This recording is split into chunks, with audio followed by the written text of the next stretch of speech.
leave around here my kitchen, my rules. Now, as I start off, y'all got to see this cool shirt that Atlantic Bay Mortgage sent me. In specific, it was Thea Grice, and it says, "Professional problem solver," because badass miracle worker is not an official job title. Although for the record, I'm probably going to put that on my LinkedIn profile because I don't see any reason not to. Now, the reason I'm not drinking tonight is because I'm using a real knife. And so I only drink if I'm using small knives. Big knives like this one are the ones that you should behave in. So what we're going to show you tonight is how to fix a watermelon. Now, first of all, when you're buying one, get the one with the yellow down at the end. It's going to have better flavor. And then this is how you make it pretty for stuff. Now, some of y'all like to ball your watermelon, but we don't need any more balls around here. And so we're going to open this up just so. Now, before you think I'm going to go getting wasteful, I'm not going to waste all of that, friends. We're going to cut it out. That's why I don't drink. My knife skills are terrible, and don't y'all be judging me for it, because I get the job done and I can feed people around here. And if you're nice to me, one day I'll let you eat what I fixed at my house. If you come to visit in Charlotte, maybe we'll have us a real estate event in Charlotte sometime. Y'all can all come say hello. But before I get into cutting the rest of this, let me show y'all how to eat watermelon. Take you a little bite and put some salt on it. Y'all understand, salt in your watermelon is the only way to go.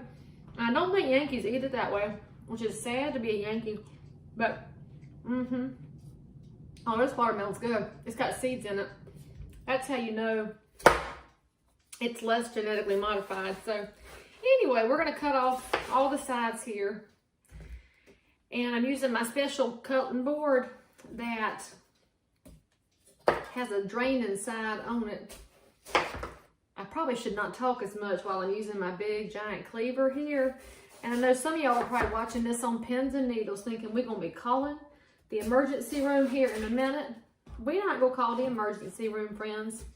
I know how to handle a knife, even though it might not be a professional handling. But anyway, I hope you're having a good start to your summer. And this watermelon is from Georgia. Mine aren't ready yet. They're up out of the ground, but they're not fruiting yet. I'll tell you what, though, once you've had a homemade watermelon, shoo, you won't want to eat that store-bought stuff no more. It's also a reason to go to farmer's market. But I tell y'all a secret on the farmer's market. You better ask where they're coming from, because the good farmer's markets will have the little vendors that have a home garden. And some of them have the foreign produce. I'm not going to waste all this, okay? I'm going to tell y'all a little secret about what you can do with it, which is courtesy of my friend Lisa, with whom I run. I have now discovered the best way to use your leftover bits of watermelon that aren't beautiful. What we're going to do is we're going to take all those little bits and we're going to put them in a container and soak them in tequila. And then we can dip them in a little bit more salt with a little bit of lime zest in it. And then you have margarita watermelon. I'm going to tell you what, that is some good stuff. But do not let the children have the margarita watermelon. Look, I made a mess. Y'all can't see my beautiful cutting job here. Oh, so much work to make all this for y'all. But I know you appreciate it, and I know y'all are enjoying it. Let me put this in the sink over here before I mess with it. My sinks are clean, by the way, because I have issues with people who live in my house who leave dishes in the sink when the dishwasher's right here. I don't know why some people can't walk, or not even walking, lean over 2 steps and get their stuff in the dishwasher. Am I the only one with that issue? So look, we're going to cut some big giant wheels here. Y'all, that is good. That's why I have my bowl over here done. Called it Catch the Meat of the Watermelon. So basically we took all the rind off, and now you're going to see what we're going to do. It's 2 at a time because they slide around pretty good. Just start the slicing like this, make lines, parallel, see, it's like a math lesson right here, come the other way, and that's how you get these really pretty shapes. And so it's not balled up like some of y'all have that little baller, but mine are prettier, and they're pretty easy to catch with a fork, although I will say the ones that are balled up are probably easier to catch with a toothpick.